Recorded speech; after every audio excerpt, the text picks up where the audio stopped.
Hello, everyone. Welcome to another episode of the Lifters League podcast, the Strength and Muscle Science podcast.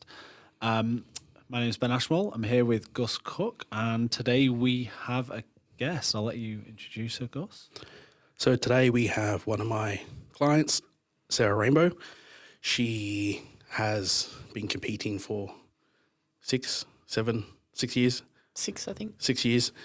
And she has competed at the highest possible level you can in powerlifting, and has multiple national and world records, including the biggest bench press record, the all-time bench press record that was held for 35 years by the famous Bev Francis, and she took that in 2018, and then someone else broke it again, and unofficially she has retaken it again, but we yet to get that in a competition, so that bench press is now at 161 kilos. Wow, And, so you've upped it again since then? Yeah, just in the gym after lockdown, just for fun. Nice. Yeah, so I think the The annoying world record for fun. Fuck. I think the annoying thing about that is that we were meant to compete in at the Arnold Classics that year to take back the win. And the annoying thing from me is that the number one thing I was worried about is her getting her bench press back. Because after that 157.5 that she got in 2018, it took some time to really, because when you get advanced, there's a big difference between your competition max and what you can do in the gym. You never hit what you do in competition in the gym. Risk is too high, and it takes an extraordinary amount of prep for the body to have the capacity to do that, which is only capable of doing for a very short window of time. Like once a year or whatever. If you're lucky. Yeah, if you're lucky. So what? How? Obviously, fucking COVID-19 is still around, right? We're out of lockdown now. Have you been able to train while lockdown? How has that been for you? Yeah, I was still able to train. I got some stuff at home, so I was just still able to keep doing stuff, but it was a struggle. But What have you got? Have you got like a garage gym set up or like a power rack and stuff like that? Or? I got a power rack off Gus and Oh, nice. Laco bar and like a few plates, so I was still able to keep going, which was nice. How many phone calls did you get, honestly, as soon as this lockdown happened? From people Oh, it was wanting perfect. gear? I was trying to sell all my, because I was closing my gym around that time, and it was probably the best time to sell gym equipment because it was very, and for the prices I got, I didn't even expect to get anywhere near the prices, because I know when other gyms have closed down, and you really push those prices down because no one will sell anything for anything that's anywhere near 30% of its original value. I mean, I still only got anywhere between 40 and 50% of its original value, but to sell all of it was a miracle. Fuck, if you head into a store now, there are no bumper plates anywhere. Been trying to find them for ages. Gone, all on Gumtree. So you were still training? You coaching remotely then? Yeah. Still doing weekly programming and trying to do the best I could. That's awesome. Yeah. That's awesome. Okay, so you're really, really, really fucking strong. to put it mildly. Where did you start? When did you get into powerlifting? Just out of interest. I've always just enjoyed doing weights. Yeah. And I was just always training at the gym and benching like 3 times a week because I thought it was cool. Right. Squatted maybe once a fortnight. yeah. Because who wants to train legs? And there was a powerlifting coach there at the time, and she was like, "Wow, you've got a really strong bench. You should just do a novice comp." I was whatever. So, Why not? so I did, and then it just escalated from there, I guess. Never stopped. You were addicted from first one. Yeah. Fuck. It's easy though, isn't it? As soon as you start seeing the numbers go up and stuff, like there's nothing like it, right? There's almost like different stages to it. Like, I mean, have you felt that motivation and drive? Every competition changes, and that drive pushes you to do some more, I guess, ridiculous things that you would not possibly think to do many years ago. Yeah, it always changes. Like I remember the first comp, I was just like, I just want to do another one. I Yeah, didn't yeah, care what it was, didn't care what my numbers were. I was Yeah, like, yeah. I just want to compete. And then, but now it's changed. Yeah, it's like When did I'm that not- when did that click for you? I know with every athlete, there's a moment, there's a competition, there's something that's like this is my life now. yeah, yeah. Yeah, I think it was like after nationals when we went to the Melbourne and nationals. I think it was like my first like 500 total, and I was like, fuck, like Nice. now it's not just competing; it's like a whole nother ball game. Yeah, that's when you get to the elite level, I guess. When you start to live it and breathe it, right? Did you weight cut for that one? Yeah. Yeah, that was like 9 kilos or something, I think, in the end. And that was the day I decided to never do a weight cut ever again. Also, Over what time? How long was that weight cut? oh, what would have been like 10 weeks or something, was it? I can't remember now. Yeah. Yeah. Kilo a week. Why? What was wrong with it? Just fucked. Totally fucked. Oh, just all of it. And then I think the last week of it, I remember getting sick. So then, like, I held water that I was supposed to be like cutting, and then Gus ended up having to take me to the sauna the morning of weigh in. And I remember sitting in the sauna with like another girl, and I was like, I have to get out. I really don't feel very good. Yeah. But we made it, so it was good. Fuck, I saw And then I think the refeed after is worse than the actual cut. Right, okay. What, because you just couldn't tolerate that much food? Yeah, it was like Gus has like this full hourly to the hour plan of like what you had to eat, and I was like, I don't want to eat, but he's like, you have to. It's Are you that coach you like? I saw a guy who was fighting in the UFC to make weight. His coach put him in a sauna on a fucking exercise bike and had him doing sprints with like a fucking towel wrapped around his head. They dragged him out, like literally dragged him out. It was like half of him left. And then just fucking threw him on the scales, and then he got his head kicked in the next day because. It's the same. It's me doing at a big competition. I'm there with them minute by minute from those last 24, 48 hours and the refeed time, making sure, my alarm goes off is like, you better eat your rice now, because to replace everything that your body loses over that 24-hour period. I remember going to bed. You're like, take your chocolate milk. I was like, I don't want to. This is when it becomes a job, right? Well, this is where I find, and I think a lot of athletes find, is that dieting and starving yourself is actually a lot easier than force feeding and refeeding. Like, it is tremendously harder because dieting and starving is just, when you're trying to do massive weight cuts, is just not doing anything. Where force feeding is that you're fighting against a natural response to want to vomit or the actual physical capacity of the stomach, but I agree. which is why it's all timed, because I have to actually look at, the reason why it's timed, because you're measuring the digestion rate for certain things. I'm trying to refeed things that, to importance to least important and so on. Right. So for everyone who just thought the powerlifters were just meatheads, that's not true. Right. There's actually some science behind it. All right. Well, let's talk about, I guess, some of the things. Like, we wanted to cover more about what it takes, I guess, and at the top. So from a coaching perspective, like I was saying in some of the other podcasts, is that the method's always the same. The foundations are always the same. Yep. What changes is attitude and the application for each type. For each tool we start to use, Yep. just maybe different. But the thing is, the things I'm using on the most advanced is generally not any different than I'm using on beginners. And I think we just experienced recently, constantly, how many times do we come back to the basics? Yeah, always. Like, was it the other day where, you've been feeling like shit in training. So I said, let's eat more. Let's eat again. I was You like, said- oh, wow, my training feels better. How weird. And it's always coming back. It always is. It's always coming back to those basics. So, I guess what's one of the first topics we can hit? Let's talk about. I guess training. What some things we can talk about training specifically? Right. Okay. So what I'm interested in is you were just doing your own programs in the gym. You had a good bench press. You did a comp. You saw a coach.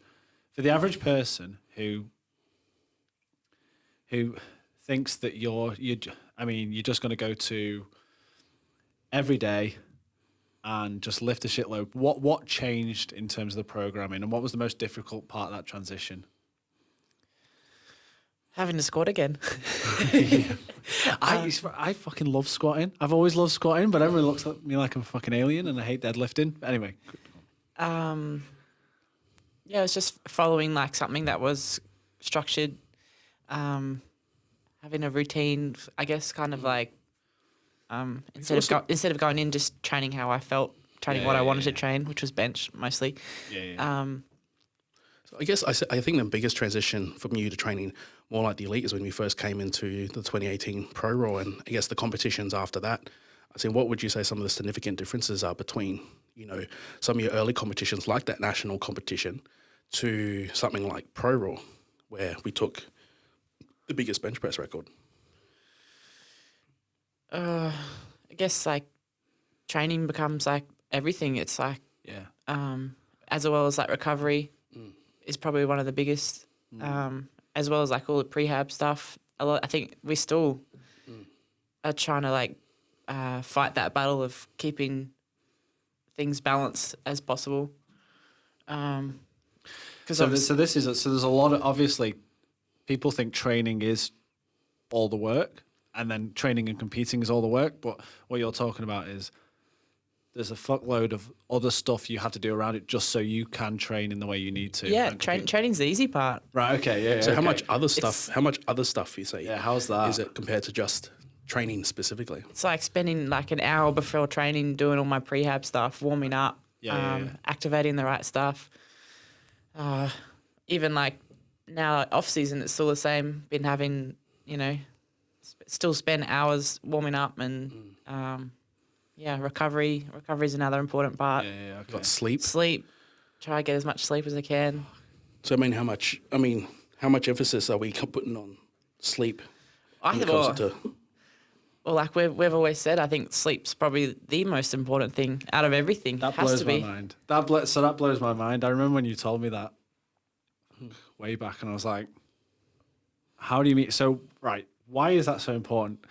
And this is ironic because I've got a new, I've got a baby. So, what is he now? 6 weeks old.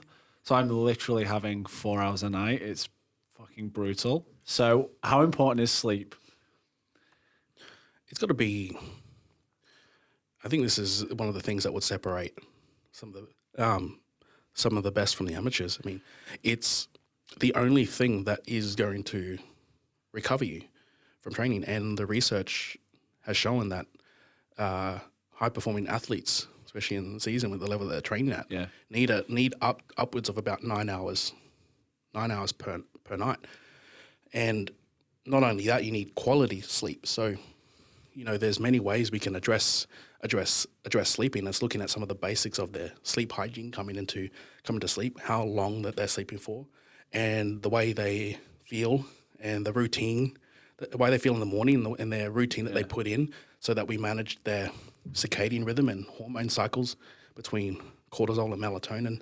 And I mean, there's all sorts of things that we need to do to maximize sleep, and that's generally the first thing we try to control when it comes to trying to get more out of recovery. So we always have training stimulus. And like I said, for most elite athletes, the training is not the problem. They're always going to get it in. It's everything else that becomes the difficult thing, where we're trying to manage, stress levels. We're trying to manage workload. We're trying to manage to the point of even I'm working with, actually it's been quite common lately because of lockdown, some of the athletes aren't moving as much.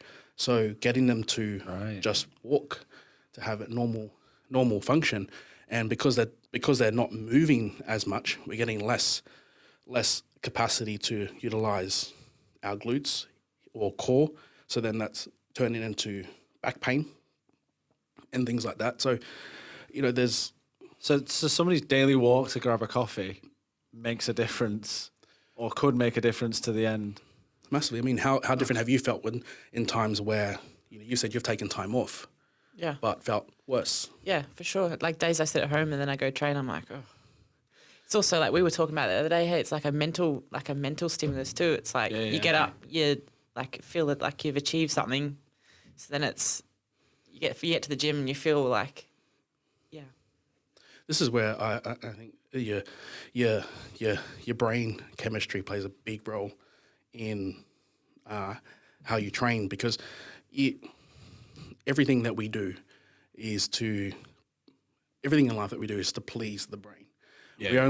We only train because we get a release of dopamine because we're desiring an outcome. Yeah. And every time we do that, we have more dopamine that is released, and the drive to do something just gets greater and greater and greater.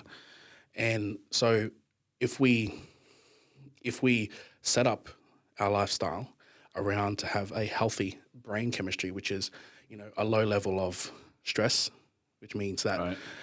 We go into what we call parasympathetic mode, which is the only mode we recover in, which is when we're rest, and the rest and digest system allows us to actually recover from training. So if we set up our lives, and that we're able to have this brain chemistry that allows us to enjoy our training, then we're going to have very high intensity and a very high work ethic from every athlete. Because if they hate what they're doing and they're not motivated to do what they do, or they can't see an outcome, then we get poor performance. Right. Okay. So just unpacking that a bit, right? So what you're saying is that even you can get 10 hours sleep, but even that's not all created equal. Like if you're overly stressed, that sleep isn't going to be kind of recovery stage either. Like, so the quality of the sleep is obviously important as well. Do you have any examples of athletes who, like, I guess what we're getting at is when you're at the top, right, there's a million different things that give you a 1% advantage, like the small things, but 1% when you're lifting, 160 kgs is a win or a loss, right, or a world record or not, right? Are there any examples of lifters where you've changed, or people you might know where they've changed, like something simple like sleep longer or whatever it is, and their numbers have gone up almost immediately? Like, are there loads of strong people walking around who just don't sleep enough? Yeah. Right. But There you have it. this is the difference between taking someone who's also really, really strong, who wants to go even further, take it to the next level. Then it's the majority of this topic, it's everything else that matters, not the training, because they already train like most people who are already pretty strong and want to take to the next level already train like freaks. Yeah. And this is where also I think this is going to move into the next topic, where I guess mindset and your attitude towards that training, because you can have the world's best program, but if you have an athlete that doesn't execute that with intent, then it doesn't matter. So a lot of the times, if that's the problem, that they're not executing the plan properly, then I am focusing on basically what I'm trying to address that problem, their intent behind and their motivation. So we might start looking at variabilities in their lifestyle or the style of training that we might do. So, I'll get a sense of what someone like Sarah would enjoy doing. Get the bench out. So it's kind of like Get her under the bar. 5 days a week bench. I mean, how would you say how much? Because when you first start out, I always say there's a transition between a coach and a client when they first start out, is that basically listen to the coach. But as you get more advanced, when it comes to such as Sarah, it's quite of a cohesive relationship where we have to, because she's going to know at this stage, she's going to know who her body better than I'm going to know. Of course. I have the knowledge behind me to try and interpret what she is feeling, but this becomes more what she says and does, or it becomes more important about the decision I make, and I always rather follow her instinct than my instinct. Right. Okay. So I guess what were some examples during prep? Have you found that? I mean, we've changed styles nearly every time. I mean, what are some of the recently? Actually, we've had some big progression in our training. What do you think some of the biggest impacts when it comes to, I guess, your preferences in training that you get out of it? Well, I think even just this prep, remember we changed. Usually comp preps, I usually squat twice a week. Yeah. Okay. Just for the skill and all that sort of stuff. But coming into pro roll prep this year, I was squatting once a week, and it was like moving fine. Squatting also like fatigues my back and all that sort of stuff. So we kind of we sat down and we said like maybe we'll just stick squatting once a week to help recover and all that stuff. And I think like that worked really well. We changed that. That was something we just changed like on the fly. Yeah. So do you struggle with motivation ever? Like, I think just generally people tend to like, we get thrust with all these like elite people that we should model after, right? And you get thrown with the Michael Jordans and the fucking all these people who are like borderline sociopathic. Like, like number one, like, are you normal? Right? I think so, but Right. other people might not. So, are you somebody who's like, are you obsessive about it at all, or do you need to constantly motivate yourself? Like, what do you do? Well, motivation comes and goes. I think anyone would find that. Yeah. You know, external influences and all that sort of stuff, work and that sort of stuff. At the moment, my motivation's it's not at its all-time high, but work's taken over a little bit. So, but I still train, still do other things. Just, I'd probably say obsess a little bit, but Okay. I enjoy training. It's just it's like my little outlet. Me too. What's the longest you reckon you could go without training before you're losing your mind? Probably a week. Have you ever forced an athlete to rest for longer than that? Only for very, very particular reasons. Like if someone comes to me and says, like at her level and says, I think I need to take a week off.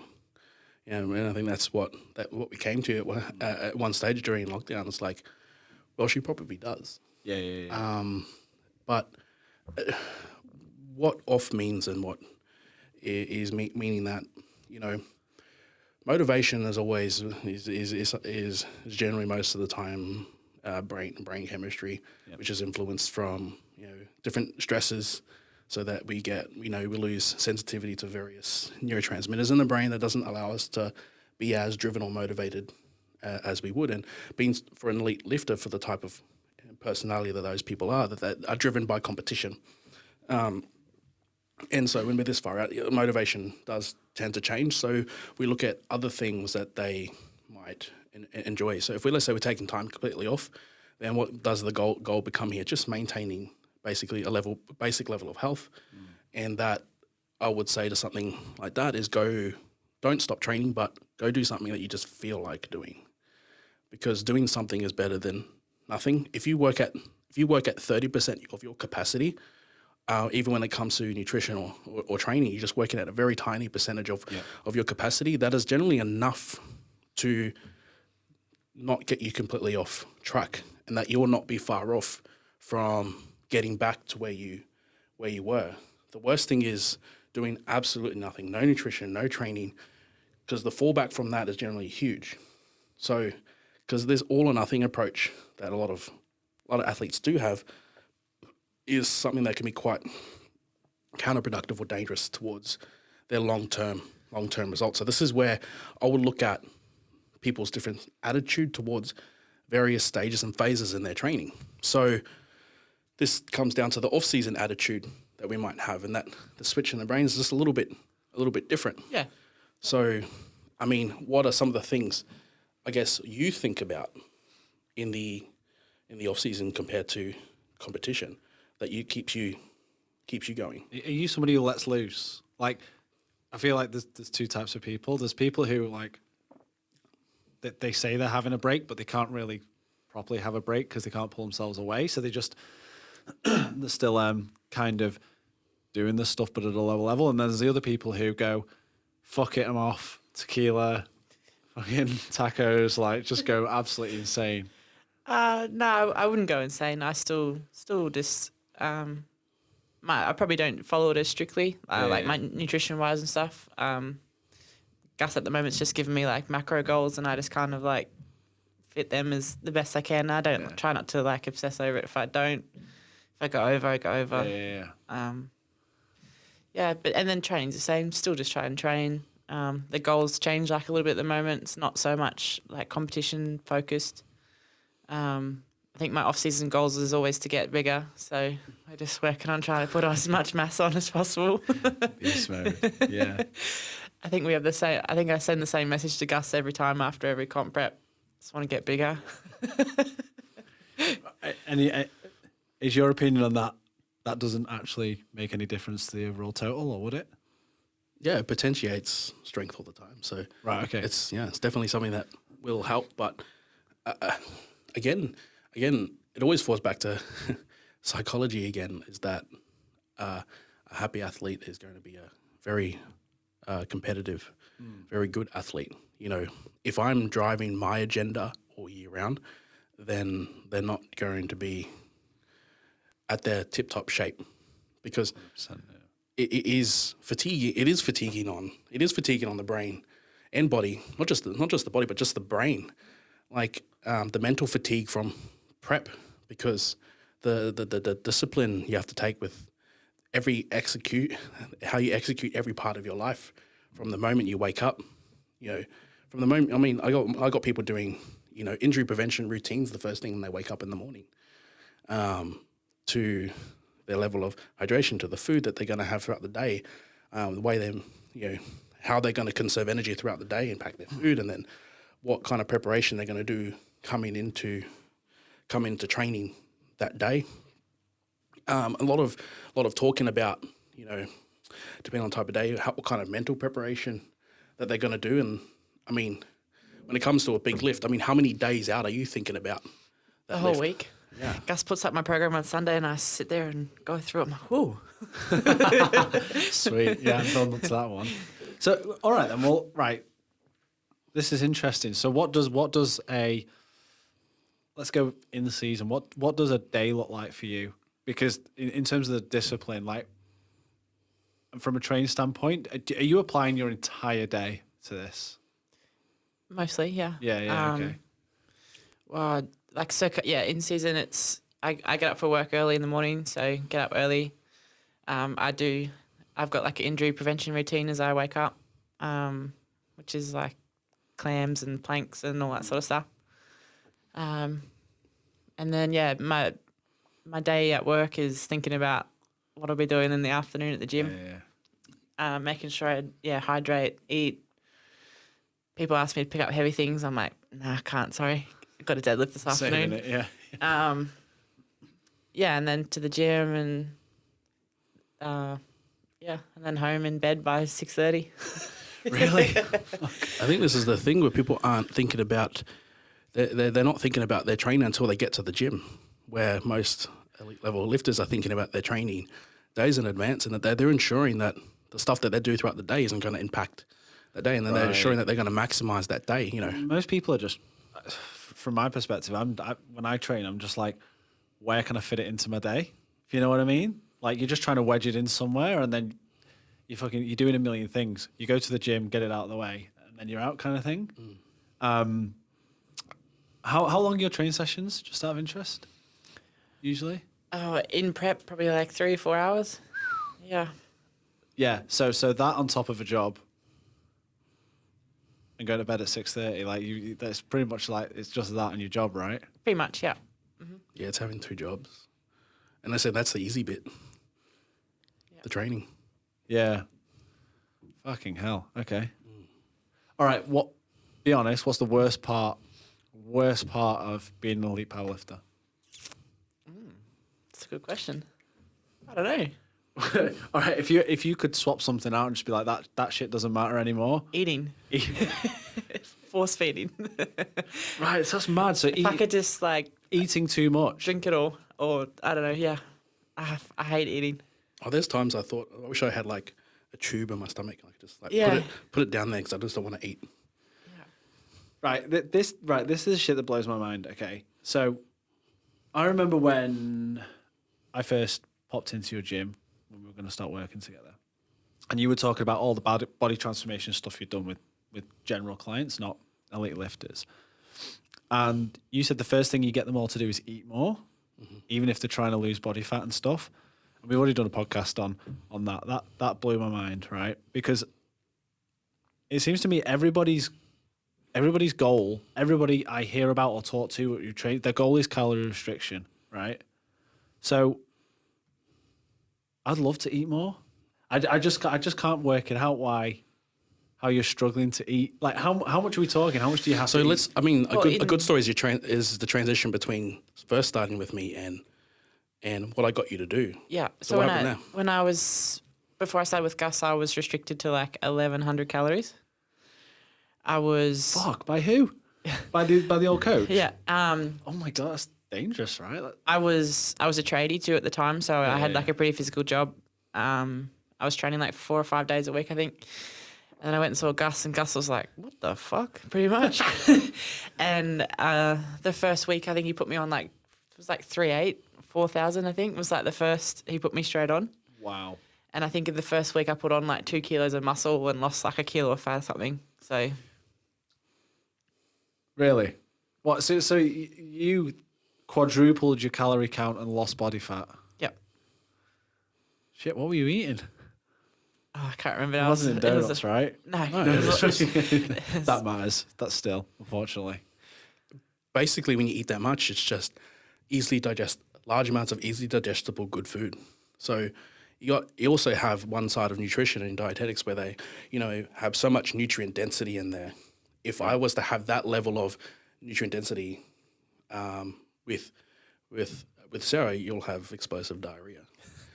So we're not having huge amounts of vegetables and fruits and stuff like that. We still have it, but it's so the majority of the calories are coming up from something that is very digestible, very efficient for the body to utilize, such as red meat and eggs and rice and things that we can eat large amounts of that aren't going to massively impact or give us digestive distress.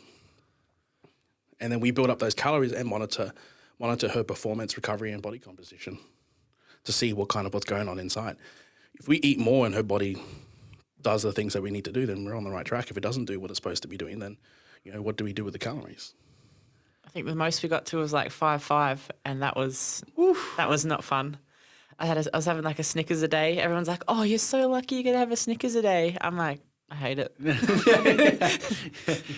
is the if it fits your macros thing that everybody does. They go, sweet, right? Okay, I've got my macros, right? How many donuts can I fit into this amount, right? And then fucking training falls off. They can't fucking lift anything, and 5,500. Holy shit! I can't even picture that much food. My day was just revolved around eating. It was like, I've got to eat now, otherwise I won't be able to eat later. So you'd be constantly doing that now, though, right? What kind of calories are you on at the moment? Oh, I think we're on about 3.8 at the moment. So it's not. Yeah. It's like achievable. It's like just at that limit where it's not too much. It's not too little either, which is nice. It's a bit more of like a maintenance kind of. And is that broke up? Are you one of those people who people tend to fall into two ways with this? Do you just like binge eat fucking 3 massive meals, or are you spreading that out? Well, because of my work, it's a bit restricted. So yeah, I kind of have to do it in like 3 main meals. Plus, I have like a few snacks and stuff throughout the day to make it a bit easier.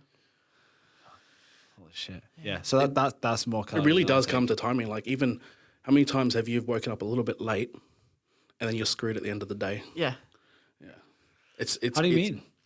How do you mean screwed at the end of the day? You mean you're training? Or? So like when I was eating 5.5, I would get like I'd have Sunday off work and I'd sleep in, and then I'd be like, oh, it's so good to have a sleep in, and then I'd be like, oh, great. Oh, you missed a I'm meal. behind like 3 meals now, so I've got to make up like 5,000 calories in about 4 hours. Right, I've heard that. I've heard of athletes do it. I've heard of athletes waking up at 1 a.m. to do a refeed and then going back to sleep. I don't know who does that, which psycho does that, but I've heard of that. My suggestion would be to not disturb your sleep. yeah, to get food in. Sleep's the most important thing, as we've worked out. Right, okay. Right, everyone needs to be powerlifting then. If you can just eat as much as you fucking want. But it's not. The thing is, people think I want to get lean, so I go on a calorie deficit, but there's just no need, because the application I applied to her is no different than the general population of someone who just wants to lose a couple of kilos or look a little bit leaner. Yeah. You know, the principles are exactly the same. We generally feed them a little bit more so they can train better. That's it. The energy levels skyrocket, then their training sessions just become awesome. Yeah, okay. You know, instead of feeling absolutely wrecked at the end of their session, it's like, I want to do more. I can't wait for the next session. Interesting. Interesting. So, how did it feel? So when you hit the world record, right? I don't think it's a world record, is it? It was an all-time Australian record. Australian record. All right. Okay. Sorry. Still pretty fucking Maybe one day. amazing. Yeah. What is the world record? Bench? Yeah. 200. The female world record's 200. Yeah, that's a bit far off, isn't it? Fuck. That's... Holy shit. Well, that'll be someday. Yeah. So, how did it feel when you hit that? And how did you celebrate? What did you do? Oh, I think it took a while to sink in. Hey, it wasn't until like the next day and Bev Francis was there and she's like, "Oh, I want to meet you," and all this stuff, and I was like, "Oh wow, like I actually did it." Amazing. Yeah, and she's super cool. She's a super cool chick too. So Bev Francis was basically a bodybuilding and powerlifting champion. She completely revolutionized bodybuilding to how you see chicks actually taking up big style bodybuilding. Okay, yeah. And I think she like changed it, influenced like females like strength everywhere. And was absolute leader in terms of powerlifting for females. Like, just she can change the sport of both bodybuilding and powerlifting for females, and her record's held for 35 years until she came along. So She put me in a headlock and told me to never do it again. Yeah, So I was like, yeah. oh. Then you went and did it again in training. Did it again. That's awesome, man. Like, it is still taboo, though, right? Like, do you cop shit from people generally just because you're a female powerlifter, like in terms of the general population, or? No, I wouldn't say so. It's more not shit. It's more so like, why? Why would you want to do They that? don't get it, right? Why do you want to be so big? And you're a girl. You shouldn't be that big. But I don't care. No, I know. You're literally like one of the strongest people in the world. Yeah. Right? It's like, why wouldn't you want to be, right? Yeah. But yeah, no, I don't cop too much shit. It's good. I think it's changing. I think it's people want to see that now. I think Yeah. people want to see like strong women, and other girls are like picking up other girls too, instead of like cutting them down. I think it's Yeah, so I've actually noticed, like, if you just go to a general gym, that's one thing I've noticed in the last decade is that, like, females are starting to actually do the big lifts, even casually, whereas it used to be treadmill and some, like, fucking a 1K fucking balloon. ab circuit. Yeah, right? That used to be, like, there used to be a split, like, dudes in the gym, females doing the cardio stuff, and you definitely see, like, especially with whether you like it or not, like CrossFit's been pretty good for that, hasn't it? Like, it's got a lot of women into like doing some decent lifts. Yeah, it's got them in the weight. It's got them doing in the weight gym now. It's got them in the weight gym where it's always been a thing, especially back when I was doing it, that they just avoided it. So it's definitely growing for. Yeah, Yeah, I think it's good. I love seeing it. yeah, 100%. I think it's better than ever. Or even powerlifting when it first started. I mean, there were hardly any women in it, and I think we ran the gym I was at. They ran their first like all female competition. There was like 9 females, and now those competitions get sold out in a few minutes. I feel there would be almost more girls than guys doing it now, I reckon. Yeah, Almost. it's getting pretty dudes have ego problems though, right? Like, like it's less accessible for guys just because everybody's worrying about coming up against somebody stronger than them. Guys have fragile egos. That's my opinion. That's what I reckon. Like the amount of guys who just would swerve competitions because they can't deal with getting beaten. Whereas I reckon a lot of women just want to give it a go, right? Like, definitely more inclusive. What are your... Obviously, you're already elite now, right? Top of the game. What are your kind of goals in the future? How old are you? 24. 20... Fuck. Is that... So your maximum potential is what? 10 years away, right? Is that right? Usually? Yeah. Depends how long she wants to, how long she keeps at it and how long we look after her. Is there a drop off age? Or is there like a peak? Because obviously there's not 80-year-olds. I mean, a lot of people are saying that like, most people's peak is around their 30s. Okay. But So where do you think you want to get to? Like where do you want to take it? My goal at the moment is the all-time Australian record. Okay. for bench and deadlift. For total, yeah. Total. So what's that at the moment? I think it's 705 at the moment. Right, okay. Total. And then see what happens after that. Right, okay. 705, so you've already got the bench. Fuck yeah, big numbers. How far off are you? It's hard to say at the moment because we didn't really get to see like the full potential at Pro Raw, but I'd probably like 40 kilos. I think it's about 40 kilos off. 50 kilos, 40. You'll definitely do it, right? You will, yeah. It's a big job. It's Yeah. it's not like Everything's When you're at it's the not top going, end, that's a huge amount of weight. it's not yeah. going from 650 to 700. It's not like going from 350 to 400. That's just another ball game.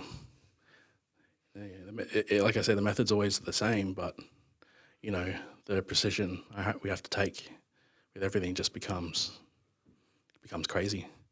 I mean, I think the next plan I've already, again, I don't do all this on my own too. I consult people myself, and so some of the strategies we've got coming into this next one is that we've nailed down some of the methods that have worked really well for her. And I think we kind of discovered a few things in this last prep that we never really got to see that really put huge potential on her squat and bench. And I think we started getting some traction on the deadlift. Deadlift has been a little bit of a struggle. And I think we've come to the conclusion with the deadlift now that it's going to be pain and injury management with the lower back. Because if we can manage that, we can make significant progress. Right, so you're limited by back pain in that lift. Yeah. I hurt my back a year and a half before Pro Raw last year. So it's just been a bit of a struggle, or not a struggle, but it's just something we've had to work around since then. Right, It's come good now. It has its days, but it's come good. So just have to keep it that way. Will that ever go back to normal, do you think? Anyone who has back injury is always kind of one of those things where people are always, for the next couple of years, are learning how to live their life with what they need to do. But it can get to a point where there can be no more pain. The thing is that we're pushing a high level of performance here that, when we try to create high performance in one specific area, we become unbalanced in various areas. So you can't have, as Andrew Locke says, he says, successful people are unbalanced people. And definitely, yeah. And I think that's true to nearly, I guess, every aspect of success. And when it comes to powerlifting, elite level powerlifting, that is definitely the case. So this is where, phasing your training through on and off seasons help create enough balance so that when we come into preparation again, we're ready to go. We're ready to go with enough, I guess, functionality so that when we get through that prep, we come out better.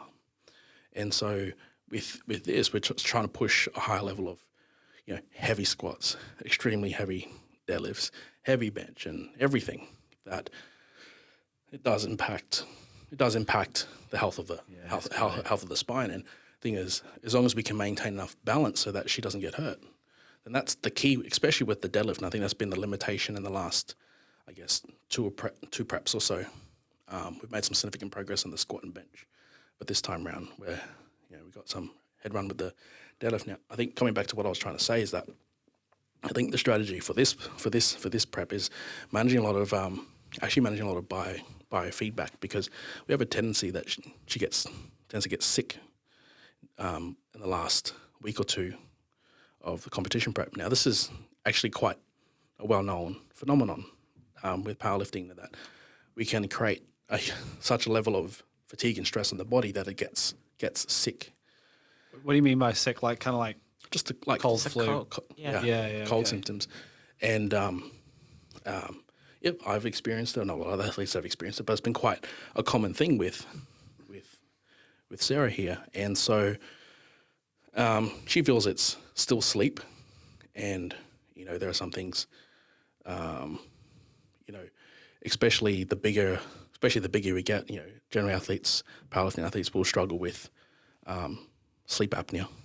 And so Bigger the weight or bigger the their weight of the human body weight. Yeah. Right. Okay. But even just pure muscle, neck muscle itself can start to have restriction on how well you can breathe as well. So we have to start looking at some of those things. But there are a lot of other factors we can look at. But that's one of the things we are going to try and address.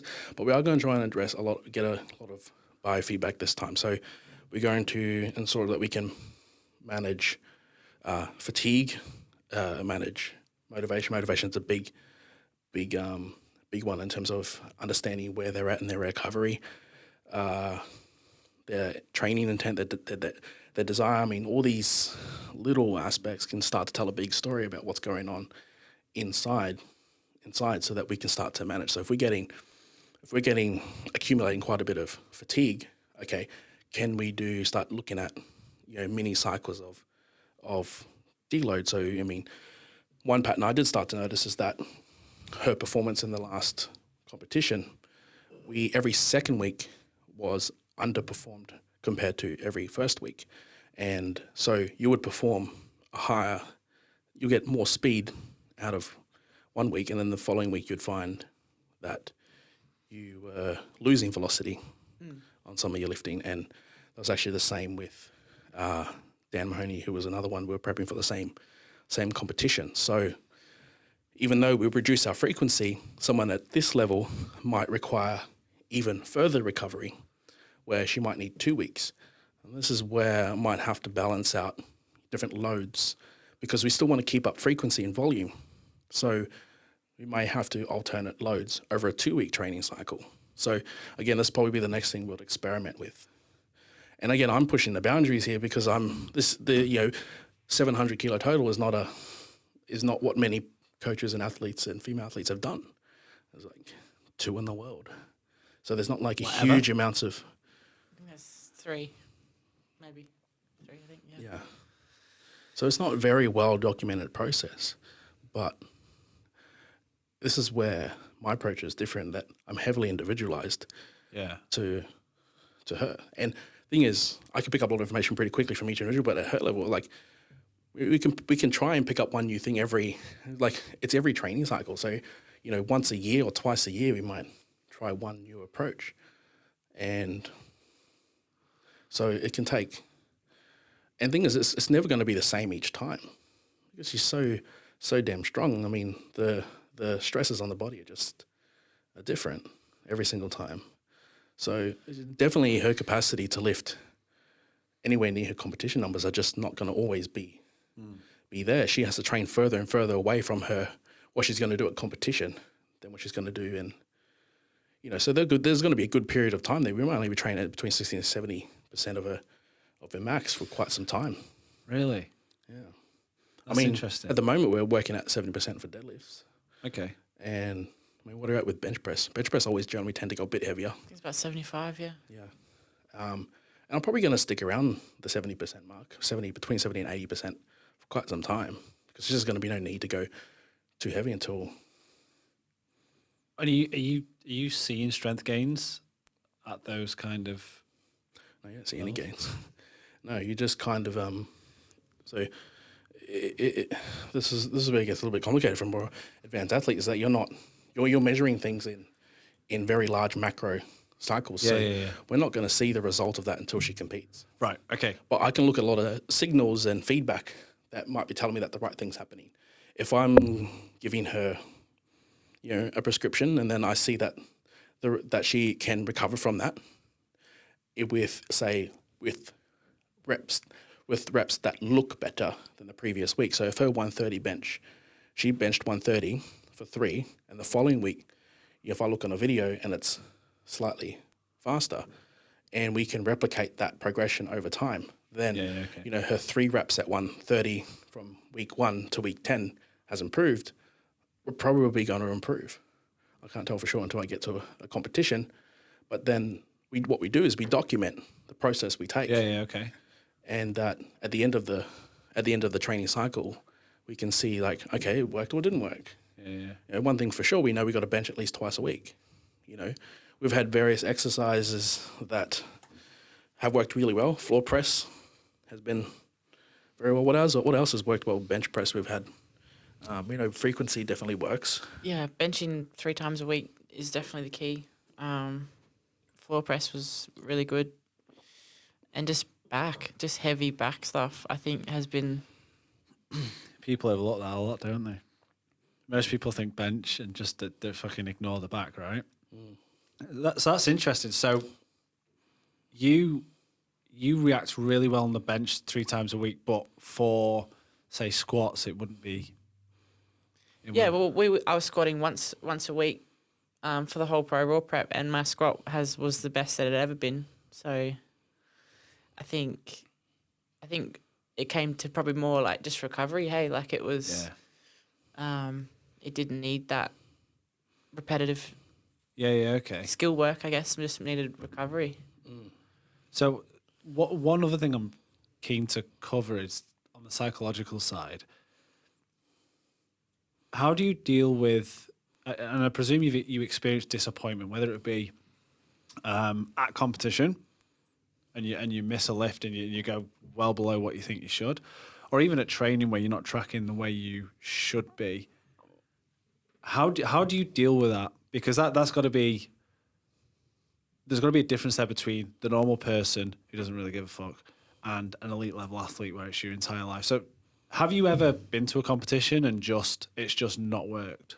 Yeah, pro raw last year. There was a lot of external factors that went into that too. My back and work stress and all the rest of it. Disappointment in competition is a lot different to disappointment in the gym. Okay. It's like I feel it's like a whole nother ball game. There's so much more pressure on yourself as a lifter in competition. Do you enjoy that pressure? Sorry, just out of interest, do you get off on that pressure, or are you just like, oh, I fucking hate this, panicking? And I still get nervous. I still get really fucking nervous. Yeah.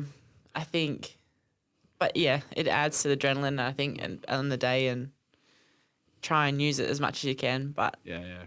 Yeah. So this is a little another aspect of the psychology side of things, and me and Sarah have talked a lot about psychology in the past in workshops and just in general chit chat. I mean, first of all, how do you say is like, if you were to give it a percentage, how much of it you put towards your success is psychology? Oh, be 80% of it at least. Have to be. Like training and nutrition is probably just like a little bit in the corner. If your mind's not in it, then nothing will work. Right. So that's almost your edge kind of thing. Like there are lots of people who might be just as strong, but. And here's the thing. This is where a lot of, if you actually ask quite a few athletes, they'll all say the same thing. It's anywhere between 50 and 80% where people say, they'll say the same. They'll say the same thing, and same with coaches. But there isn't much work that people are doing, like from coaches' perspective, to help the psychological training. And I think I came Someone came to me the other day, and it was funny because she wanted to look at her squat because she thinks that was the thing that was going to help her at her first competition. And this was just to someone of the general population. We actually sat down and talked for like 40 minutes before we even do that. And I mean, and then that kind of reminded me, it's like, actually, I'm probably doing very little technical work with a lot of my athletes. Right. It's probably one training cycle. I remember for this last prep, we went through a technique session once, maybe twice, looking at the lifts. And then, we might have little iterations along the way, but so much of the time we're talking. Yeah. Yeah, we used to have, we'd have like weekly check-ins, and we'd end up just sitting there just discussing things for like an hour or so. Managing like expectations and all the rest of the stuff that goes with it. What's your weak point with the psychology? Like, is there anything where you have to like constantly work on one aspect of it just to get it right? I think managing like disappointment and I think like we've spoken about it before, and it's like missing a lift, like it's rather than beating myself up for it, which I think we've started to work a bit better, or I've started to work a bit better on, and just understand why instead of being like, oh fuck it, like okay. We'd sit down and discuss like maybe this happened or maybe this happened, and then what tends to happen, and it's just quite common, and this is one thing we picked up with Sarah, is that it can. So there's two things.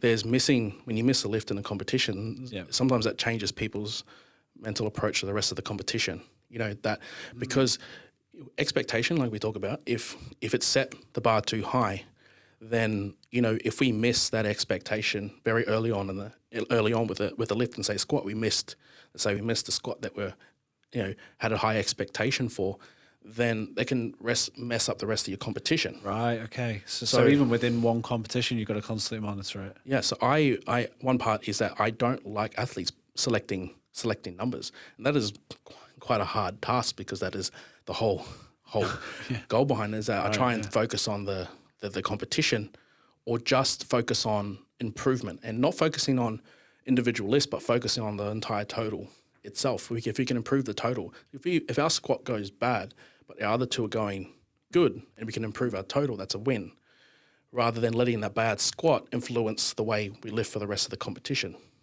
So there's that expectation management.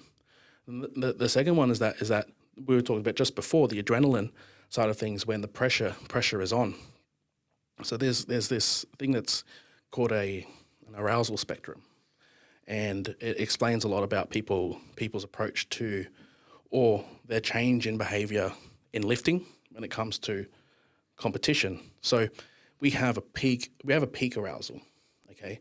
And one end of the spectrum, if we're not aroused enough, we're bored, tired, falling asleep. Okay. And on the other side of the spectrum, we got anxiety, panic, hysteria.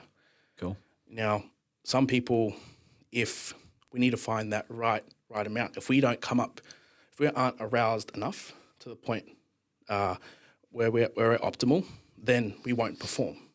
So this is actually quite common in the deadlift, and it's actually common with me, and that's something that we've been working on in terms of trying to create a level of arousal, and Sarah's been working out on the deadlift so that we can start to perform more like how we would in a competition. Because in competition, some people's that arousal picks up very high, and they end up getting huge amounts of performance because they have better usage of their neurotransmitters and adrenaline in the brain and things that are generally performance enhancing. Now, if that stimulus is too high, we can get anxiety. Yeah. Okay. And we go from where muscles are starting to get ready to fight, they go to become too tense, right? And then when these muscles become too tense, we make mistakes because we're under panic, and the muscle tone's becoming too tense. So then we end up making mistakes. So actually, I had one lifter who herself needed hype. And she did, but every time she hyped up, she made heaps of mistakes. But But by hype, do you mean it's like she's fucking slapping herself in the face and fucking screaming and shit like that, or like? Yeah. So I mean, they might, you hype up the mat, Get listen to themselves some music, some okay, in their face, or there's some salts. That generally gets them amped up, but she'd always crumble under pressure. And so I taught her what she needed to do, because she didn't arouse, she didn't bring the arousal up, she wouldn't perform either. So what I got her to do is that we bring the arousal up, and said, as you approach the squat bar, I want you to stop for 1 second, take a deep breath in for like a count of 2 or 3 seconds, and then breathe out. Right? That slows the heart rate down. That brings everything down to a more optimal level, away from anxiety to more aroused, and then she performed great. Right, and that made all the difference. Huge difference.